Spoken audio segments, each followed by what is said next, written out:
On the morning of August 1st, 1966, shots ring out from the observation deck of the clock tower on the University of Texas campus. It marks the infamous beginning of the modern era of mass shootings in America.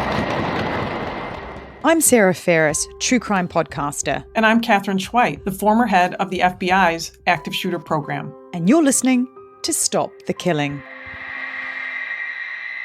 Welcome to another episode of Stop the Killing. Hi, Katherine. How are you? Hi, Sarah. I'm fine. It's so nice to see you. You have always such a lovely smile on your face. Go to our YouTube channel. You'll see it.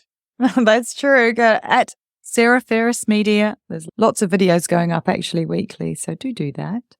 But we're going to be talking today about a case that, well, when this happened, you were pretty much off the radar to me because you were just like 24/7 on the TV.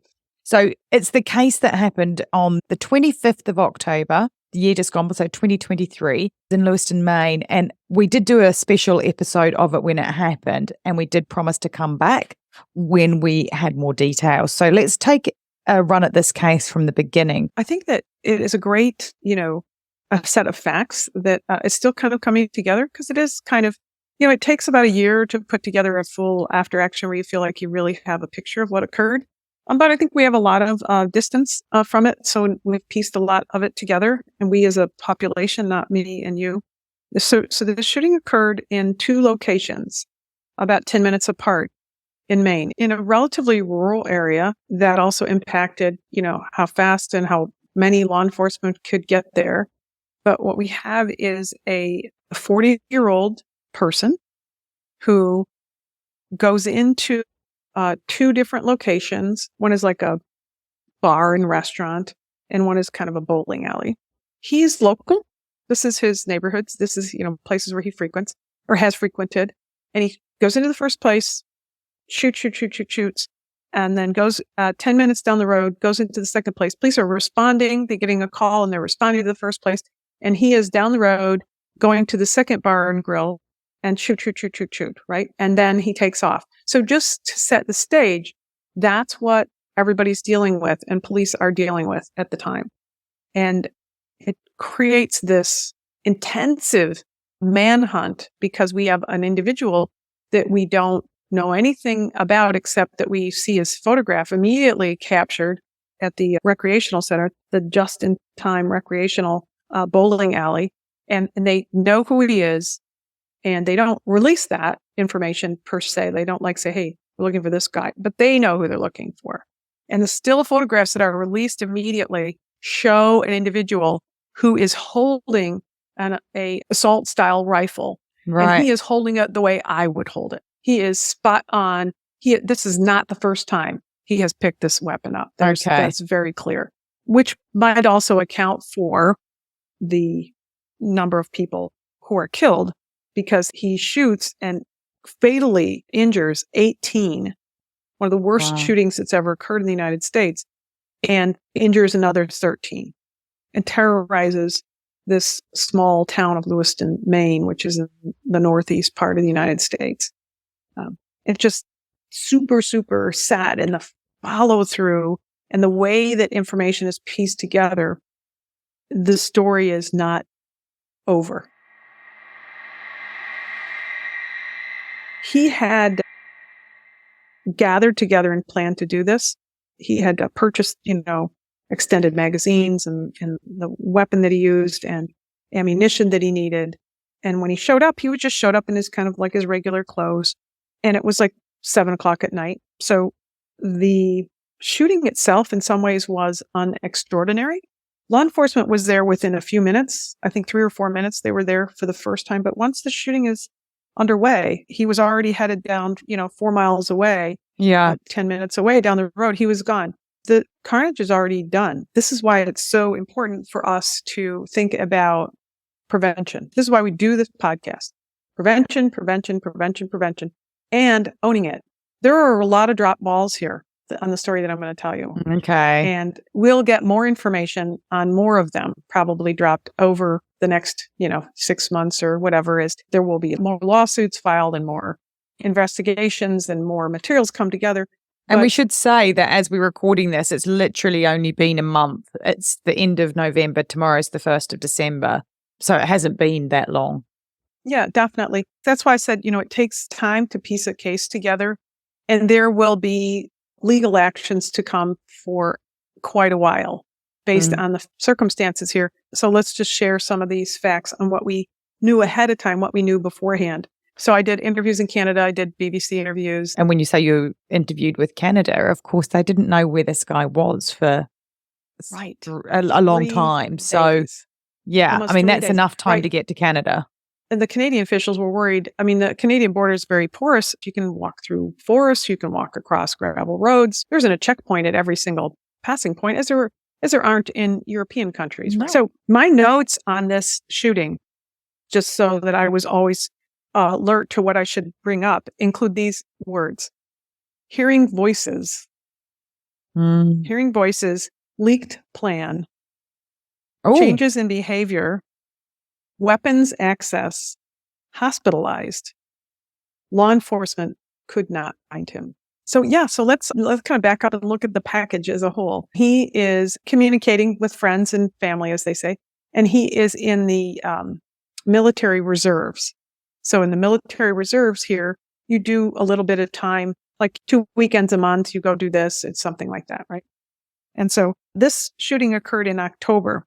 We learn after the fact from his family that he had a girlfriend that he broke up with in February. The shooting is in October.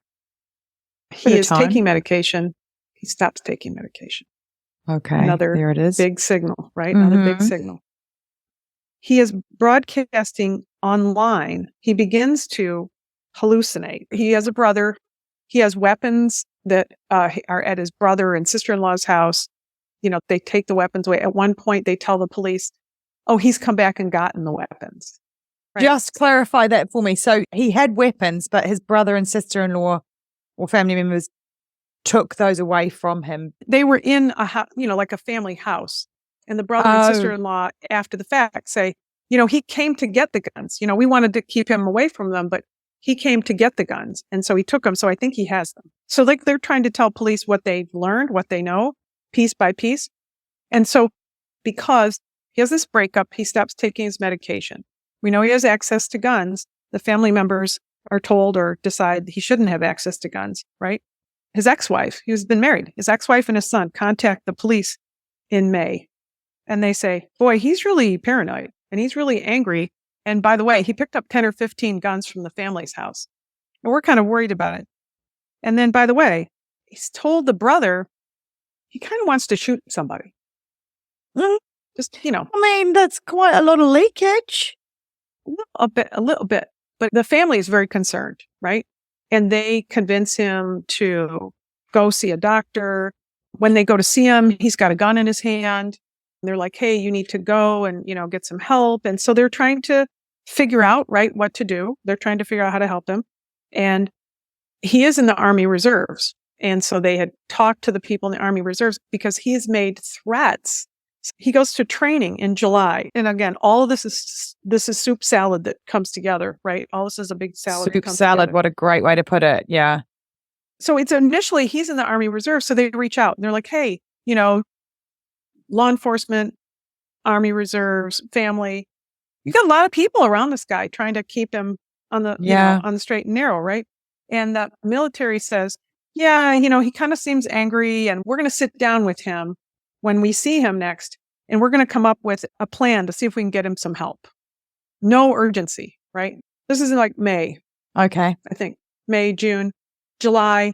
At annual training in New York, a soldier gives him a ride from here to here to here or wherever, and the soldier has such a disturbing conversation with him that the soldier calls back to the boss in his military unit and says, first of all, you got to change the locks outside. Second of all, you got to put armed security on outside. I don't know what this guy is going to do, but he's going to do something, basically. Wow. Is what he says. Now, I'm paraphrasing. I didn't use those exact words, right? My goodness, right? But he was left with no uncertain terms. He needed to report that. That's chilling itself. Right. Exactly. And the guy begins to tell people that people at these facilities, at this bar and this bowling alley, are calling him a pedophile. And he wants people to stop doing that. He's hearing voices and he knows those people are accusing him of being a pedophile and they're like ruining his life. And he thinks that the voices are coming from these two locations. And that's why he thinks that he needs to ask them to stop doing it. They need to stop doing it. By the time he gets to his 2 weeks in New York, now he lives in Maine, but he does his military service in New York. They're states close by. They say, you know, buddy, they say, we need to stop by the mental health facility. So they take him into a mental health facility. Now, as we've discussed before, if you have an involuntary commitment at a mental health facility in the United States, and that commitment is reported by law enforcement or mental health officials to the FBI's database, you are prohibited from being able to purchase weapons. Okay, I'm on the edge of my seat because I know that that is sometimes voluntary. Did it get reported? It did not. He was put into a civilian hospital for 14 days and he was evaluated and then left. But the military said at the time of the shooting, or somebody said at the time of the shooting when they checked, they weren't really sure whether it was an involuntary commitment. Wow. Wow. Right. But the guy said he was hearing voices. The guy had access to guns. He was afraid himself, right? He's afraid that all these people are conspiring against him. So paranoia. And that he's going to have to take matters into his own hands. And he's already threatened people and the military installation. He's threatened different bosses. He's threatened different police officers. He's discharged from this mental health facility at some point. And the military records on this guy indicate at that time that he is not deployable and he should not be allowed to use a weapon. Did he have the weapons already in the house? Were they already there? Already there. All right. So even if that was one fire break in the case, he still would have had access to weapons. So, okay. Not that that makes any difference, but I'm just kind of right. navigating my way through this salad soup. Yeah. And the military, yes, exactly. See why I said it was salad soup, right? Yep. So the military says, hey, look, we tried to reach out to him, after we knew that there was a problem. And they were saying, oh, we're going to do something about this. We're going to make sure that we come up with a plan. Never came up with a plan, right? Never came up with a plan. So they had possibly like two legal options at that point, right? They could have identified this as an involuntary commitment and pursued it in that way. And I'll say that if it was, why didn't they report it to our NICS system, the FBI's NICS system? But then, remember that even with it being reported to the NICS system, you can buy a gun privately in the United States. Okay. Well, here's a question. Because I'm looking at, stumbling blocks, roadblocks, hurdles, red flag law. Would that have... Oh, I love that you said that. Yeah, but so would that have stopped it? Like him... So then because he's got the guns in the house. Would the red flag law mean that they could take those guns out of the house? So I love that you asked about red flag laws. In fact, in Maine, they have a yellow flag law. Oh. You're like, what the... How many flags do you need? I don't know. There's only two, right? So red flag law, which to remind listeners, is a law that some states have passed, many states in the United States have passed, to say if you have an individual who perhaps temporarily should not have access to guns because they might harm themselves or others, there are methods, every state is different on who can go in and ask for it, law enforcement or family members or medical officials. And they can, a judge can determine whether or not that person's weapons should be taken away from them for a certain amount of time. That might be 2 weeks, it might be 6 months, but it's not any longer than that under those laws. So it's really just a temporary situation. But I think the concept initially was if somebody is, under duress and might want to commit suicide, it's a way to quickly get a gun out of their home, right? That was the concept, I think, initially. Mm-hmm. So people want to use that for other problems like mass shootings. The problem with that is it is a temporary solution. And as any of our listeners know, there's no temporary about people who want to commit these crimes. Sometimes they plan for a couple of years. That's right. Take my guns away for 6 months. Okay, I'll just wait around. Is it bad that I cynically think that the yellow flag law might be that they give you more guns? Yes. What could get crazier? No, it is not. What is the yellow flag law? So it is just like a yellow light and versus a red light in driving. It is a weaker law in certain ways. In a yellow flag situation, as they have in Maine, the law allows weapons to be taken away from somebody if a law enforcement officer takes an individual to a mental health professional who evaluates that individual and determines that individual might be a danger to himself or others, and then takes the individual and that evaluation to a court and asks a judge Oh my God. to...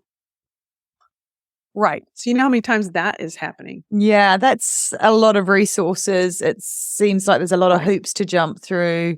Yeah. And it's been done, right? It's been done. And I imagine more in straight up suicide cases. It has been used in Maine, and every person that isn't killed because of that is fantastic. But the reality is that for law enforcement, I think you hit the nail on the head when you said resources. You know, your job is to cover this whole territory that includes tons of woods, and Maine is one big, forest. And it's lovely. People love that area, and they go there to live because they love that it's forests, hiking trails, and a shoreline. I mean, it's just gorgeous. And with a handful of small cities. The FBI doesn't even have an office there because Maine is so rural that it's covered out of our Boston office. Okay. Yeah. So, so it's a really lovely area. But if you're the one officer on duty, are you going to spend your 8-hour shift or 10-hour shift trying to find so-and-so and then get a mental health professional and then get him to a court? It's very difficult, and it takes a lot of pre-planning, and there's nothing urgent about the yellow flag law when it comes to being able to execute it, right? Just like a red flag law. So again, urgency is my through line here.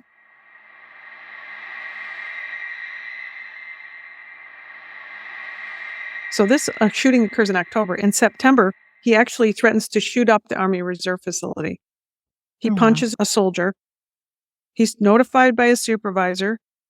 And he has this conversation with an officer who calls the commander and says, he is going to snap. He is going to commit a mass shooting. I mean, if you're paving the pathway to violence, every brick is kind of placed for you. Exactly. And this yellow flag law, although it's been used, somewhat less than 100 times in Maine, it's never been used in this county. So the sheriff's deputies there are not as familiar with it either. Yeah, right. And this huge problem has occurred at the Army Reserve. The family members are like trying to hold this guy up, right? And the military gets this information. And so they call law enforcement and they say, hey, you need to do something about this. And law enforcement talks to the family. The family says, oh, yeah, he has access to guns, but we'll see what we can do about getting those guns away from him.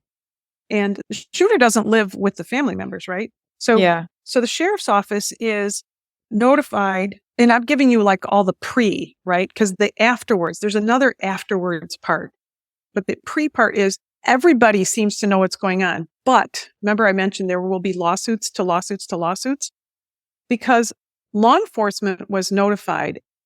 So a day or two after the shooting, the President of the United States goes to Maine to give a speech and to talk to the family members. And CBS calls and says, we're going to do a special report. After the president speaks, we want to speak to you. So I'm like, okay. So it's brief and it's fine. And I'm happy to do that to explain. We don't know what the president's going to say. And the president gets up and says what the president says, which is like 3 or 4 minutes of the kind of things that a president needs to say in those circumstances. And then the CBS reporter, who is brilliant, Margaret Brennan, I have so much respect for her. And she turns to me and she's like, well, the police dropped the ball. The police dropped the ball. And so here's what she was referring to. The police had been told, when you go back and look at the police reports, what the police knew ahead of time, they knew the family was concerned. They knew this guy was hearing voices. They knew this guy had access to guns. They knew that he had made threats at the military base. And in fact, the military had notified the police, hey, this is a problem. The sheriffs, I say police, but it's the local sheriffs. And the sheriff's office, in fact, went out to find this guy a couple of times and they couldn't find him. They'd go out to his house, knock on the door, couldn't find him. A week later, they go out to knock on his door and they can't find him. if ever there was a case that we've covered that feels like we could have seen it coming, this feels like the red flags, the yellow flags, the green flags, everything's flapping in the wind with this one. Yeah, there's a lot of stuff.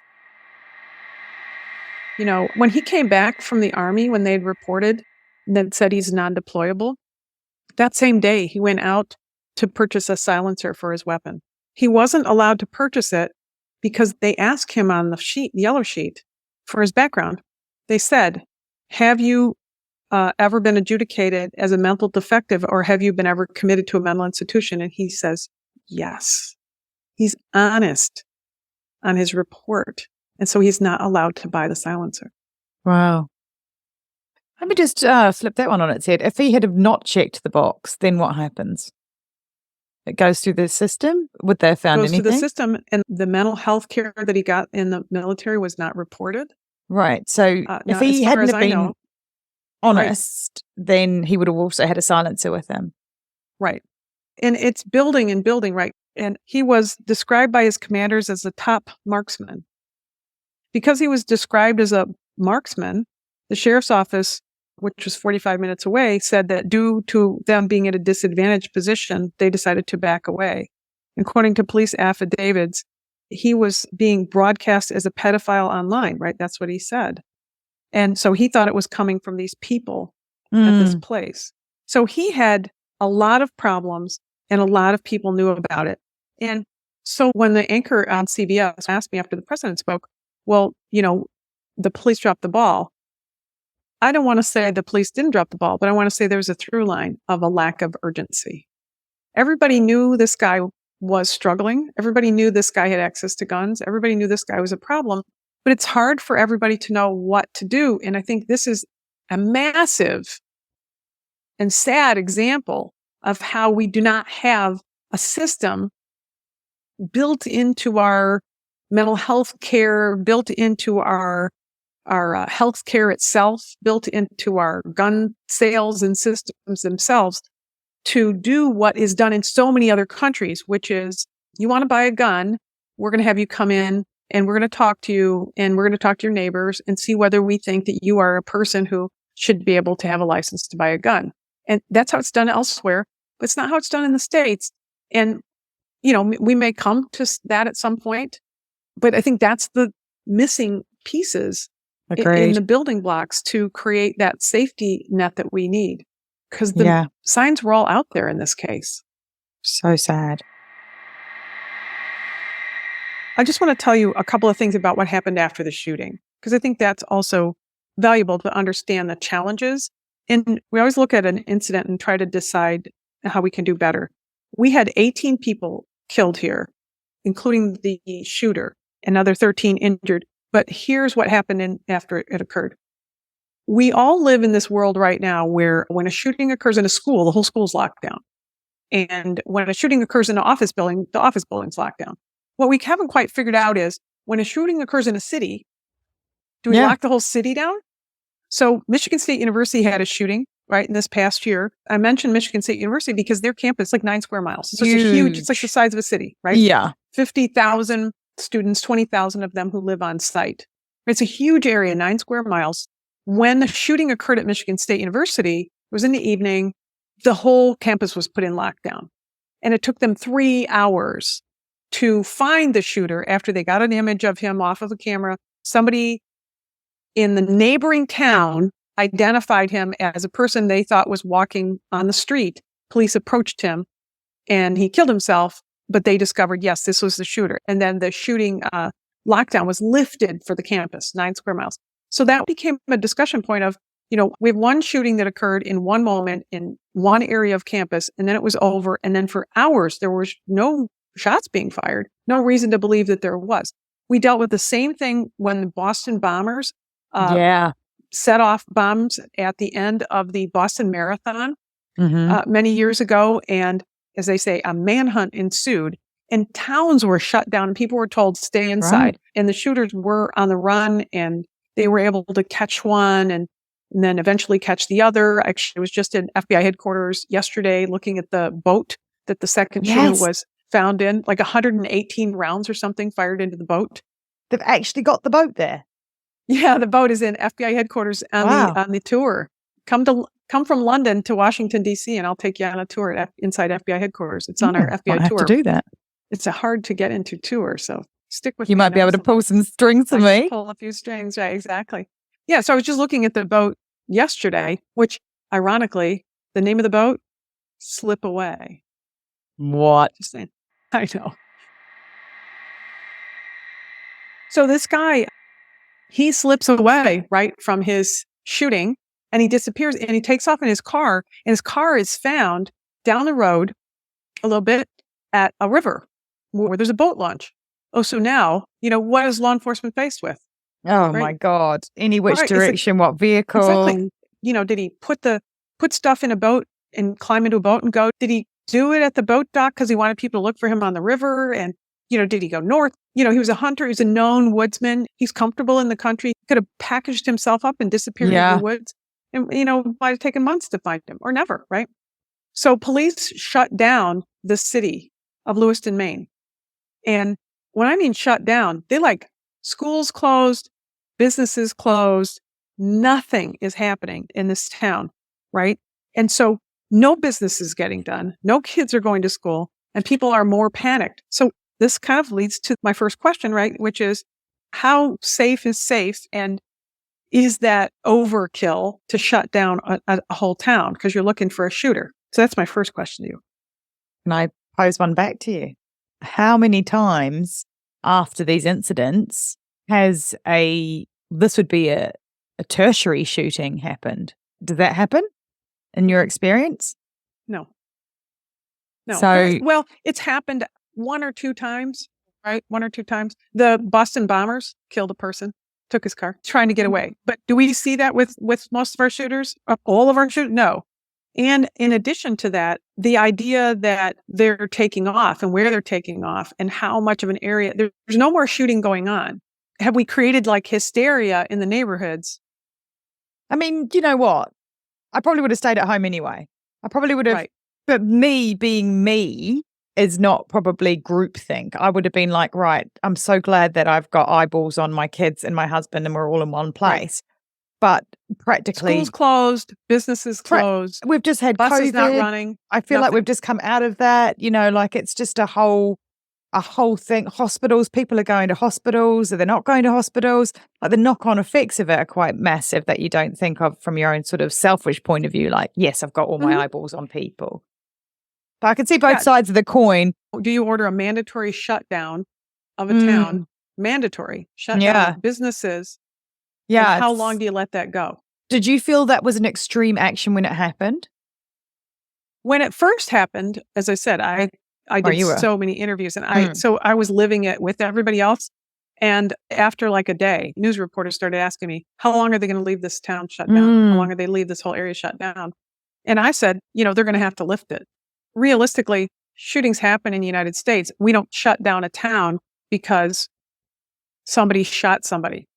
Yeah. And got away. Two people have a fight and a guy shoots his girlfriend and then he takes off. Well, police are out looking for that person. We don't shut that town down. Ever. So why are we doing it here? It's a news story. It's a mass shooting. It's a lot of people dead. And so therefore, they're shutting down and keeping a community in hysteria for days. And if the shooter had, reproduced himself after 2 days and killed people, then others would say, see, we should have shut it down. The statistics don't jive for this. And anybody who's ever lost somebody to firearms violence would say, I don't care about statistics. And I totally respect that. Yeah, right? me too. Yeah, exactly. I totally respect that. Right. Like I said, shooters from high schools come from high school or right after high school. Yeah, except for the one that didn't, right? Yeah. No absolutes. No absolutes. Right, which is good. So the reason that I'm getting calls in part is because the police are not holding any press conferences to tell us what's going on. I always feel like my job is to limit the speculation. Yeah, because rein in the speculation. Yeah, my job is let's put aside all the conspiracy theories. And the news guys are out there working their sources, getting this information, the information that I told you about. Most of that came from news sources. Yeah. That people who knocked on somebody's door, people who went to the military because they found out he was in the reserves. They talked to the neighbor, and they're beginning to piece it together. But the police are not hosting any press conferences to clarify the facts that they know. Immediately, the media went to law enforcement knows a lot more than we know, and they are not telling us, and it is not going to look good for them. And in fact, what do we know all this time later? Law enforcement not only knew he was hearing voices, knew he had access to guns, knew he had threatened to kill people, knew that somebody had reported that he might commit a mass shooting, knew that he was struggling himself with his own mental health, hearing voices and saying he wanted to take care of, do things. So law enforcement was notified. Law enforcement went to his house looking for him a couple of times. So you can see why Margaret Brennan from CBS would have said, this is a total law enforcement failure. Yeah, and very hard to stand up, I guess, when you put that into that kind of context at a podium and be like, we're as shocked as all of you.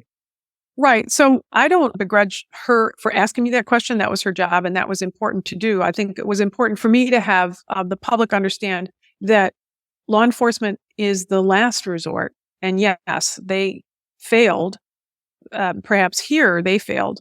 But there were others before who had information, and the through line was a lack of urgency, the military urgency. The fact that we have a system that says, I shouldn't be able to buy a gun. I'm going to check off that I was in a mental institution. Yeah. And there is no legal follow-on system to find out whether this guy has guns already or is buying other guns. We don't have the systems in place. So to me, it's a systematic failure. Yeah. Not just law enforcement, but law enforcement at the time. The blame will be placed flatly on the last car before the car accident, right? It will be blamed on the law enforcement officers.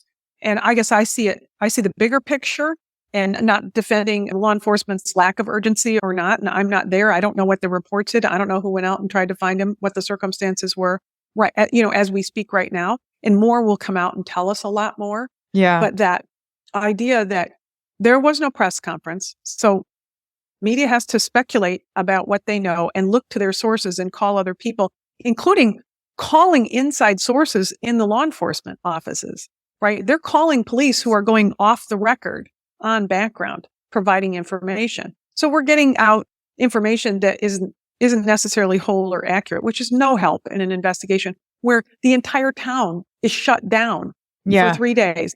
And we can't find this guy. And there's this massive manhunt going on trying to find this guy. And did he go downriver? And we're sending divers in to see if he is underwater. We're sending in these highfalutin, professional law enforcement divers to go see if he's on the bottom of the river or the gun is there on the bottom of the river. And also other cars. And can we check anything? What can we get off the car that he left behind? What can we get from his family? The type of stuff that you need to do for an investigation. They go to where he recently lost his job. It is not far away because he's a local, right? And they search all over there. They're searching and searching and searching for days, and they're expanding their search. And then they're bringing their search back in. They have no evidence that he's fled the area, no evidence that he's still in the area. They have a guy who's basically disappeared. So what do you think when you're doing that as an investigator? You think he's not out there somewhere. He's here somewhere. And they re-evaluate where they're looking for him. And they start going back through where they've already searched. Still no press conference. People are all we see is he's got a family has property over here. And all of a sudden, one night when it's dark, law enforcement shows up with all kinds of lights and they do some search on some building and then they scurry out of the building. And so now we've got law enforcement maybe outside a building holding guns on towards a building with lights on it. Hey, is there a guy in the building? This is what we're seeing on television. This is what the news is reporting. Turns out after the fact, the building was empty. Obviously, somebody who went in heard something and they backed out because that's the safe thing to do. If you think there's somebody inside, you back out. He wasn't there, but they had to go about it like the next day. They go in the dark. Then the next day they have to go back because somebody told them they thought they heard something, but we don't know because we're not hearing anything from police themselves. And I mean, also, everybody's sitting in their houses for 3 days, just probably glued to the TV. Right. Exactly. With no information other than the gossip they're picking up on social media feeds, whatever it might be, right? And so that's not making it any better. But here's the saddest part. The city was on lockdown. And because of that, the people who died and their family members, they were not able to even console each other. That is inhumane.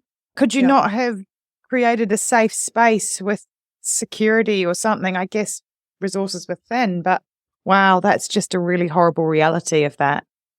Yeah, it was very hard, I think. And I'm not even beginning to speak for the people of Lewiston, Maine, but the reality is that it had to have been tremendously challenging for them to deal with 18 people who were dead from 2 different places, people who they all knew each other, they bowled together. Some of the people in the bowling alley were from the deaf community. We know that because every thing after that had 2 interpreters, American Sign Language, ASL, interpreting for everybody, and there very limited news coming out, and then no ability to gather together. So it was a tremendously, extraordinarily extra painful environment to deal with. And so they close back on ranks and they begin to go back through what they've already searched.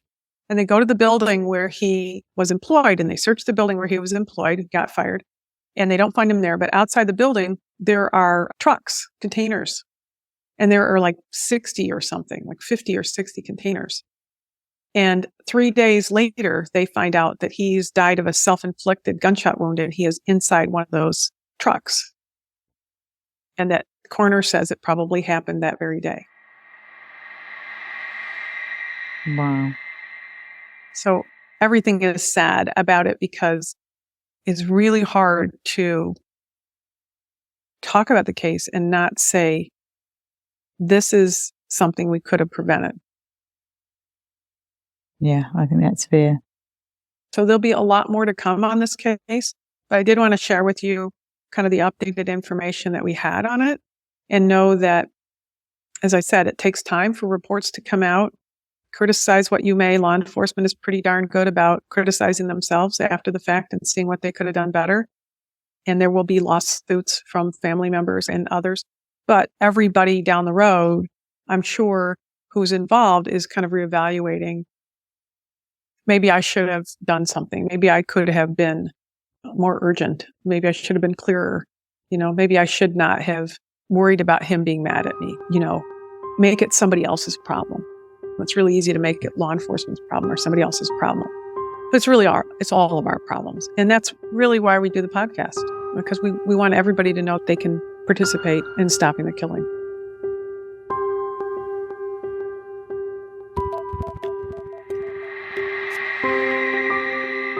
Thanks for listening. And if you want to know more, Katherine's book, Stop the Killing, is out now. For more details, go to katherineschweit.com. Please consider also supporting our independently made podcast. It's simple to do. Go to patreon.com/Stop the Killing. And for as little as the price of a latte a month, you can be part of the solution to stop the killing. Patreon rewards range from official do-gooder status to ad-free episodes, autographed books, and opportunities to connect with us directly for your business, school, church, or even just a book club chat. But just knowing that you are part of a movement that has the power to make your community safer, well, that's got to taste better than a skinny cappuccino any day. So please head to patreon.com/Stop the Killing now and polish off your do-gooder halo, and make sure to include your name so we can give you a shout out. This podcast is a Community podcast production. That's Con with an N. If you want more content, then head over to Community Podcast at Instagram, where you'll find trailers on more binge-worthy true crime, like the award-winning podcast Conning the Con. And check out our show notes for all the links mentioned. Finally, if you want one takeaway action that you can do right now that can help make our community safer, please share, rate and review this podcast wherever you listen. Everybody needs to know that they hold the keys to see something and say something. Together, we can stop the killing. It's one of those things you hope never happens, but you better train for it, because it will happen, and it will happen in places you wouldn't expect. Be ready for it.